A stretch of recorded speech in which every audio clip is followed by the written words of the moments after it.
Tudo que a gente vai aprender hoje, amanhã a gente só vai reter 13% disso. Então, se a gente anotar e chegar à noite, fazer uma revisão antes de dormir, que esse é o interessante, né? Tem que ser antes de dormir. Depois que você dorme, o sistema límbico do cérebro, ele apaga tudo. Se você anotar e estudar, aí ele manda para o córtex e você consegue aprender. Por isso que eu pedi isso, para vocês estarem com a caneta na mão, para anotar tudo, até se surgir alguma dúvida também, conforme eu for ministrando, vocês anotem, que aí no final eu dou a oportunidade de vocês perguntarem, que às vezes a dúvida de um é a mesma do outro, e a gente vai trabalhando nisso. Nesse momento aqui, vocês não vão aprender sobre propósitos, que a palestra é a respeito disso, é um propósito de vida. Todos nós temos um propósito de vida, né? Baseado nesse propósito, que é um pilar, uma ideia central permanente, a gente consegue estabelecer outros propósitos na nossa vida. Eu vou estar explicando aqui melhor para vocês entenderem. Então hoje vocês não vão aprender esse propósito, hoje vocês vão entender. Depois que vocês estudarem e pôr em prática, aí que vocês aprendem, que é onde fica gravado. Uma coisa é eu te explicar como se anda de bicicleta. Você vai entender. Eu posso falar, ó, você tem que segurar no guidão, tem que pedalar, tem que dar impulso. Você aprende, mas você entende, perdão. Mas aprender só na prática. E uma vez que você aprender, você nunca mais esquece. Entender você esquece. Agora, quando você aprende, não.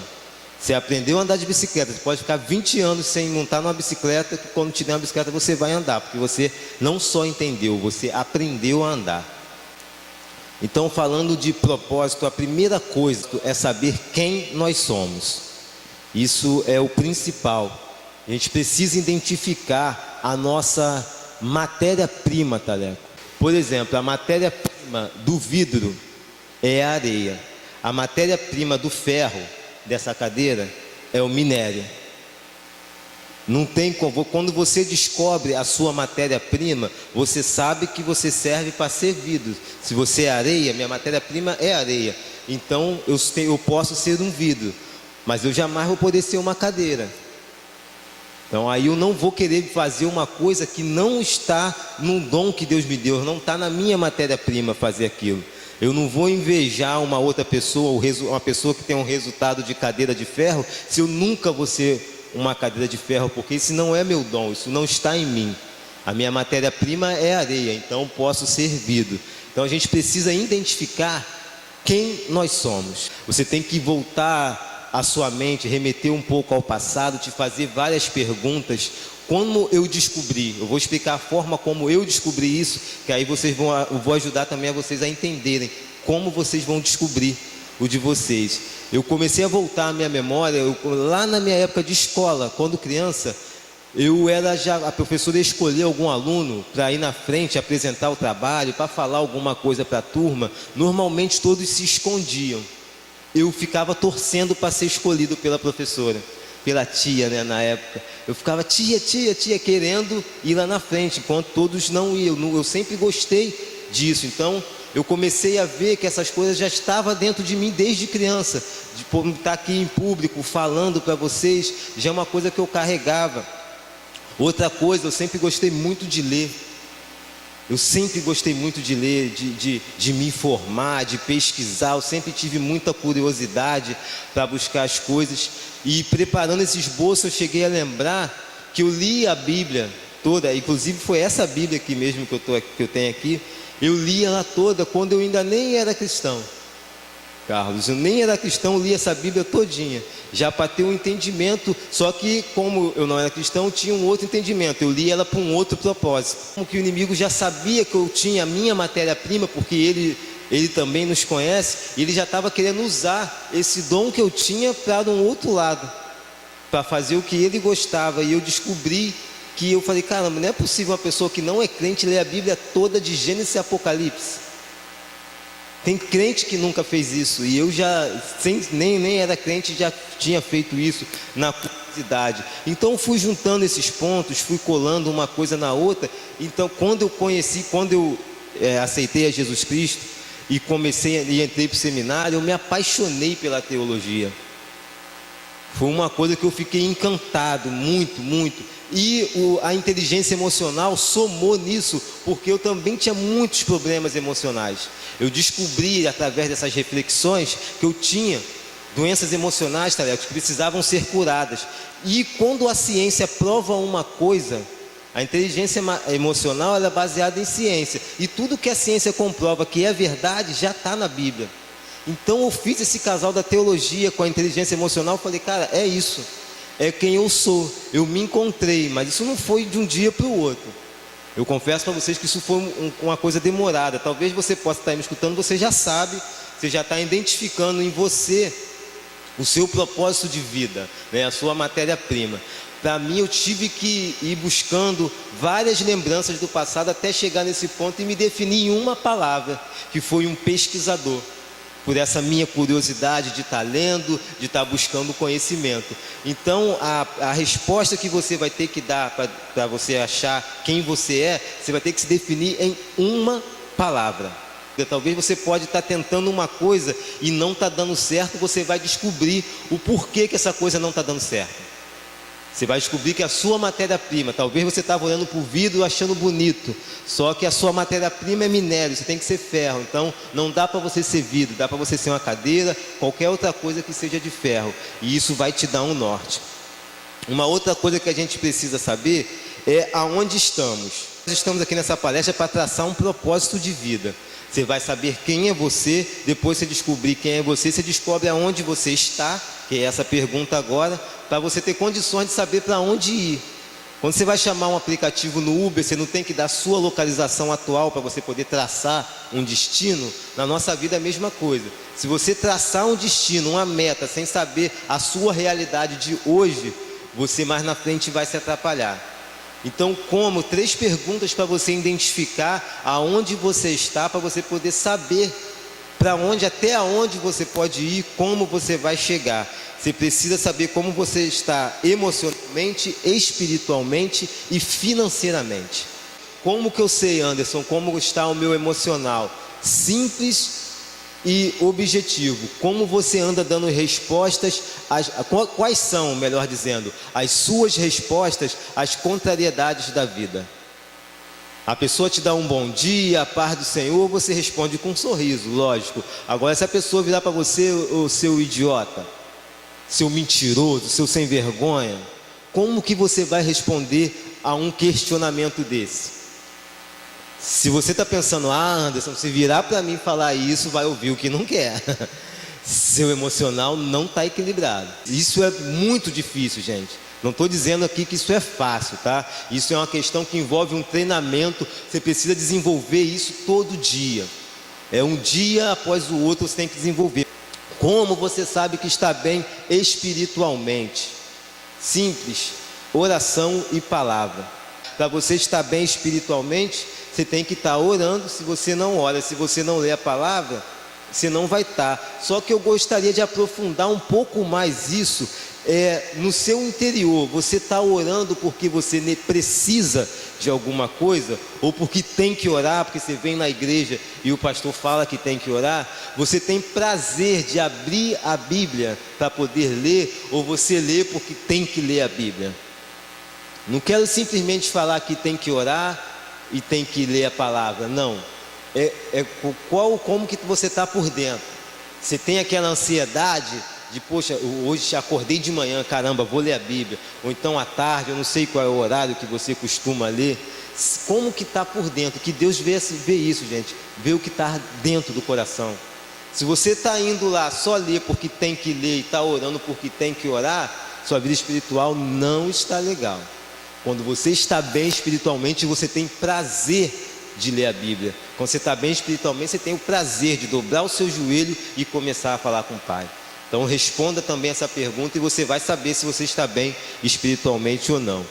E a terceira, financeiramente, simples, as dívidas. Estão pagas, estão em dias. Se não está, logicamente sua vida financeira não está bem. Você precisa traçar um plano, uma meta, para que com um tempo, já com uma data final, limite. Porque a gente precisa fazer isso. Eu vou ir aos pouquinhos. Não, até tal data eu tenho que resolver isso.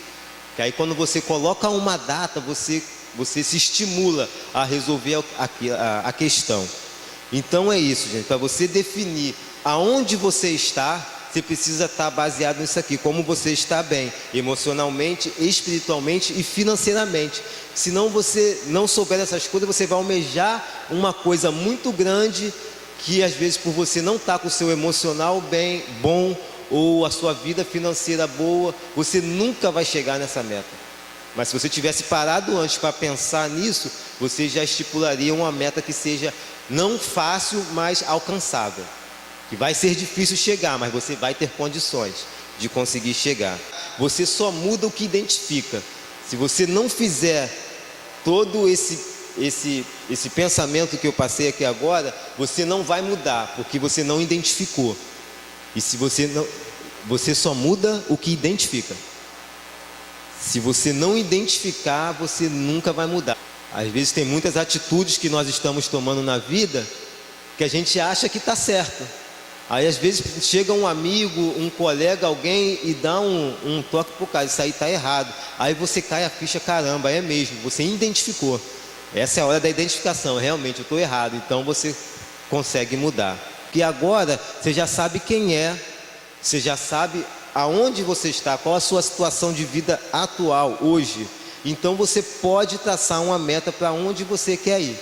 Agora você, com essas respostas todas que nós vimos até aqui, você tem plena consciência para você não almejar um lugar nem aonde seja muito fácil, que não vai gerar esforço e consequentemente quando você chegar lá não vai ter aquele senso de realização.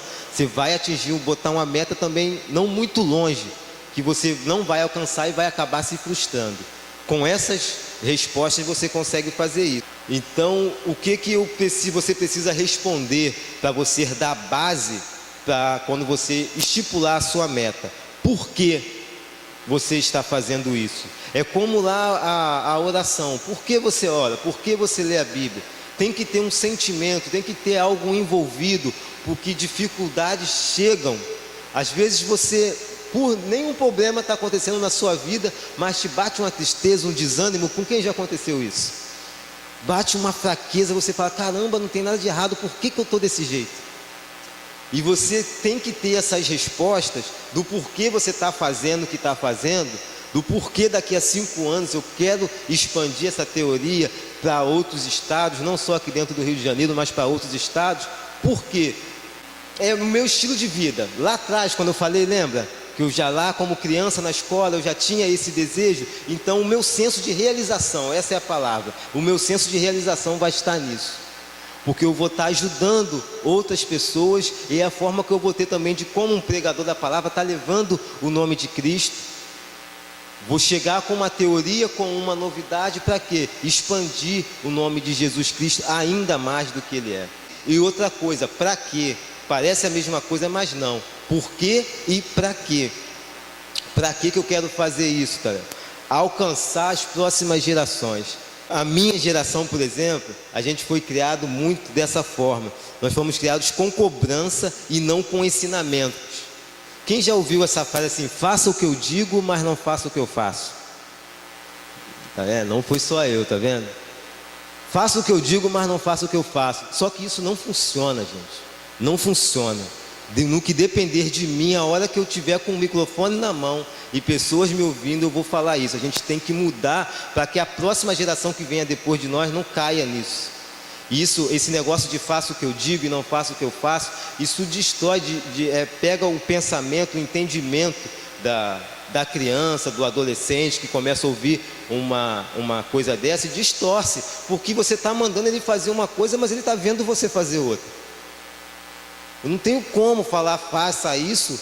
Até estava conversando com o Christian ontem isso. Você não pode cobrar se você não dá o exemplo.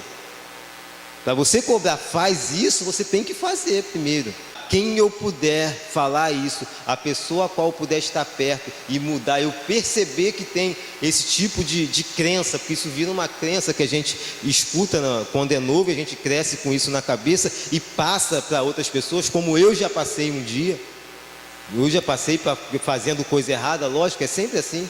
Você faz coisa errada, mas não quer que o outro faça, não, faça o que eu mando, mas não faço o que eu faço, pronto. Acha que isso é certo, vai resolver, mas foi o que eu tinha aprendido. Então eu passava isso. Só que hoje, graças ao Senhor Jesus Cristo, eu aprendi que isso é errado e eu estou passando esse ensinamento. E eu peço a vocês que quando traçarem a meta, quando vocês descobrirem o seu propósito e traçar a sua meta, envolvam pessoas. É muito importante, não está só eu, você está olhando só para o seu umbigo. Você precisa envolver pessoas para que você ganhe e mais pessoas venham ganhar com isso. Que aí Deus até te abençoa mais. Porque Ele está vendo que o que Ele está te dando você está passando, está querendo ajudar outras pessoas com o que Ele está dando para você. Um grupo quando vai para a guerra, um general reúne aquele pessoal e ele explica o porquê que eles estão indo para a guerra. Eles avisam, nós vamos para a guerra para que o país inimigo não venha tomar o nosso país, para que as nossas mulheres não virem escravas deles, nossos filhos não virem escravos deles. Então nós temos que ir para a guerra, temos que combater. Todo mundo entra naquela vibração e vai para a guerra, porque sabe o porquê. Quando chega na guerra, cada um tem uma missão. E quando eles estão ali trocando tiro, estão naquela luta, eles sabem por que estão fazendo aquilo. Então é importante você estabelecer essa visão, para você, quando estiver fazendo a missão, que é o que você vai ter que fazer todo dia, você não desanimar também.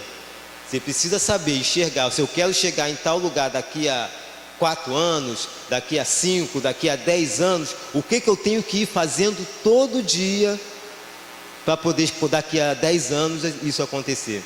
Porque a gente às vezes joga para o futuro, daqui a 10 anos eu vou ser isso, mas não traça um plano, não traça uma meta, o que eu tenho que fazer. E acreditem, gente, não adianta você falar, mas depois eu vejo. Tem que ser feito todo dia. Seja qual for a meta que você colocar para daqui a 5, 10 anos, amanhã tem alguma coisa que você já pode fazer para que daqui a 10 anos isso aconteça. É inevitável. Se você não achou isso, é porque você não respondeu todas essas questões ainda com assertividade. Que se você responder, você vai ver que realmente tem como amanhã você começar a fazer algo para que daqui a 5 anos você veja o resultado. Nós precisamos ter uma referência em tudo que nós fazemos. Quando você achar quem é, você saber para onde você está indo, você precisa achar uma referência. O ser humano precisa de ter uma referência humana a qual ele possa olhar, se espelhar, para poder seguir os passos, até para pedir conselhos e orientações. Alguém que já chegou aonde você está querendo chegar, sabe? Se eu tenho uma visão, que aí você descobre com quem você se aproxima, quem você anda, com quem você conversa, porque você tem um propósito, você tem uma meta, você tem uma referência, um ponto, que dizer, poxa, eu quero chegar ali aonde ele está. Então essa pessoa também pode te ajudar com conselhos para que você possa estar atingindo essa meta. E eu tenho certeza que quando vocês descobrirem esse propósito, a vida muda. Se vocês que estão com essas questões anotadas responderem isso, ou se não já responderam, já deve estar fervilhando na sua mente, você vai começar a acordar diferente. O seu ânimo para levantar pela manhã é outro. Você sabe para onde está indo. Você não simplesmente acorda para mais um dia. Não. Você tem um alvo, você tem uma meta. Isso te dá ânimo para você levantar. Dá ânimo porque você sabe que é uma missão que você tem que fazer hoje para daqui a 5, 10 anos acontecer a visão na sua vida. Isso vai realmente transformar, como transformou a minha vida e vem transformando a cada dia, e de outras pessoas a quem eu já ministrei essa palestra e vem falando, pô, minha visão mudou, minha vida mudou, porque agora o meu ânimo é outro, eu escolho pessoas para estar perto de mim. Quem não tem propósito não para perto de mim. Porque a pessoa que não tem propósito, não sabe para onde vai, ela já chegou, amigo, ela não quer mais nada. E se você tem um propósito, você sabe para onde você vai, você não pode ficar parado, colado perto dessa pessoa. Poxa, Anderson, mas que é isso? Não é egoísmo? Não, não é egoísmo. Você tem que viver a sua vida, você só tem essa vida, você não tem outra. Se você ficar perdendo tempo com coisas que não é do seu objetivo, não é do seu propósito de vida, não é a sua matéria-prima, como eu te falei, você não vai ter aquele sentimento de realização. Você vai, eu estou triste, eu só vivo triste, eu não tenho ânimo para nada, é porque você não sabe quem é, não sabe para onde está indo, não tem uma visão de futuro, por isso que você está desanimado, por isso que você está triste, você só reclama, por causa disso, quando você tem essas respostas, você tem essa motivação de ir buscar, de ir para a briga, de acordar cedo com alegria, com felicidade, por mais que tudo à sua volta esteja ruim, você tem uma meta e você vai seguindo em frente, vai seguindo em frente. E nós temos um Deus, irmãos, que é todo poderoso. E quando a gente alinha isso, porque essas respostas aqui, você vai dar baseado no que Deus já colocou em você, já está aí dentro de você. Ponha isso no papel, estude mais tarde, para que você venha aprender essa matéria e não só entender, como eu falei no início. Aqui agora reunidos nós só estamos entendendo. Vocês entenderam o que foi passado. Agora aprender é quando vocês estudarem, responderem e que aí isso vai ficar fixado no seu córtex cerebral e aí sim você nunca mais esquece. E todo dia você vai acordar com essa gana de pôr isso aqui em prática. Amém, meus irmãos?